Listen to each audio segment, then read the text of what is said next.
Mas se Jesus era homem, era carne, como ele suportou essa dor Vamos lá, como um humano? vamos lá. Jesus era 100% Deus e 100% homem. Vamos entender isso. Para o plano ser executado, só poderia ser feito por um homem perfeito. Só um homem perfeito poderia nos substituir. O que é um homem perfeito? Um homem que nunca pecou. Vamos procurar na terra. Adão, não. Abel, Caim, não. Abraão, Isaac, Jacó, Moisés. Vão passando as eras. Não. Não tinha essa classe na terra. Então vamos olhar para o céu. O Filho. Eu desço e me faço homem. Jesus então veio, se fez homem, sem deixar de ser Deus. Quando ele nasce de Maria, ele vem à terra. É a encarnação do verbo que nós chamamos. Então Jesus se torna homem sem deixar de ser Deus. É a chamada união hipostática. Ele não era 70% Deus e 30% homem. Ele não era 50 homem, 50 Deus. Ele não era mais homem e menos Deus. Não, ele era 100% Deus e 100% homem, coexistindo junto na mesma pessoa sem se misturar. Quer ver uma prova disso? Na mesma passagem, quando ele está viajando com os discípulos no barco. Como homem, de tão cansado, dorme. Quando os discípulos acordam, mestre, mestre, estamos morrendo. Como Deus repreende a tempestade. Acalma-te, mar. Homem e Deus na mesma passagem.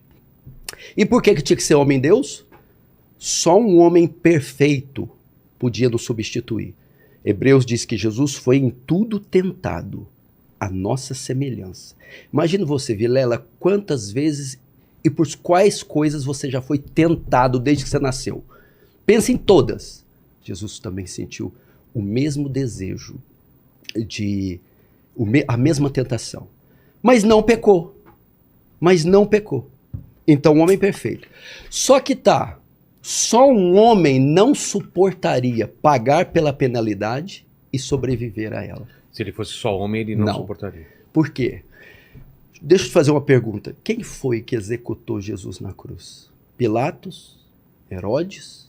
Roma? Os judeus? Na sua opinião, quem foi? Todo mundo. Não. Não. Foi Deus. Como assim? O próprio Pai que o matou. O quê? O próprio Deus o matou. Por quê? Vamos lá. Quando Jesus morre na cruz, todo o nosso pecado é lançado sobre ele. Quando Deus olha para o Filho lá na cruz, o que ele vê? Uma bola de iniquidade, de pecados. Já que os pecados estão lá, o Senhor agora tem que punir. Ele pune com o quê? Um atributo que pregador nenhum ensina. A ira de Deus. O que é a ira de Deus? A resposta de Deus ao pecado. Significa que, vamos dizer, a justiça dá a sentença. Justiça de Deus. A ira cumpre a sentença. A ira é um míssil. Imagine que a ira de Deus é um míssil teleguiado. E esse míssil está programado para ir aonde? Onde está o pecado? Na cruz, o pecado está em nós ou está em Cristo? Em Cristo. Então, o míssil da ira tem que cair sobre Cristo. Quem envia o míssil? Deus. O Pai. Isaías 53:10. Foi do agrado do Pai moê-lo até enfermá-lo. O próprio Deus executa o Filho. É difícil entender isso. Para mostrar para quem está nos ouvindo o terror do pecado.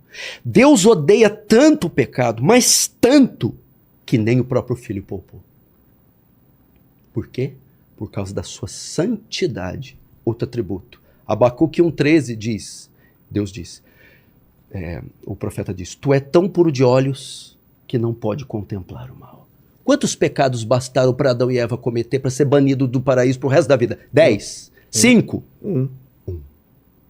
Porque o pecado, ele é contrário à natureza de Deus. O Senhor não pode ser conivente com o pecado. Agora você vai entender aquele salmo que você fala tanto. Aquele trecho. Elohim, Elohim, lama sabachthani. Ele brada na cruz. Deus meu, por que me desamparaste? Por que me abandonaste? Resposta? Porque na cruz você se fez pecado, meu filho. Então, ele despeja a ira e mata o seu próprio filho. E com ele, todos os nossos pecados. Os pecados são pagos naquele momento. Aquilo, Vilela, não é um show de terror. Aquilo é uma demonstração de amor. O filho pegando todo o nosso pecado e botando nas costas. Eu suporto, traga-os, eu os compro, eu pago por eles. Mas o preço vai ser muito alto. Você vai ter que suportar a ira. Então ela veio. Imagina, para você ter uma ideia, o que é a ira. Imagine um meteoro. 1 milhão de vezes maior que a Terra. Mais pesado que a Terra. Vindo na velocidade da luz contra a Terra a 1 hora. E ela vai colidir com a Terra e vai transformar tudo em pó. E ela está vindo. E alguns minutos antes dela chocar com a Terra, um muro, 1 milhão de vezes maior que o meteoro, se coloca entre a Terra e o meteoro. Então o muro, o meteoro colide com o muro. E destilhaça e faz o muro em 1000 pedaços. E aquele meteoro estilhaça e nem o estilhaço toca na Terra. Mas e o muro? O muro não aguenta. Ele se desintegra.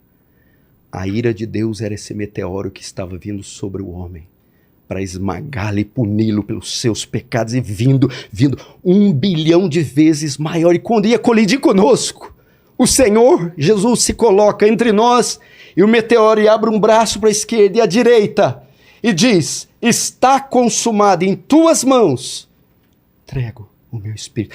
Então a ira de Deus caiu sobre ele. A Bíblia chama de cálice da ira. Nenhuma gota desse cálice caiu sobre nós. Mas e o filho? O filho não aguentou. O filho morreu.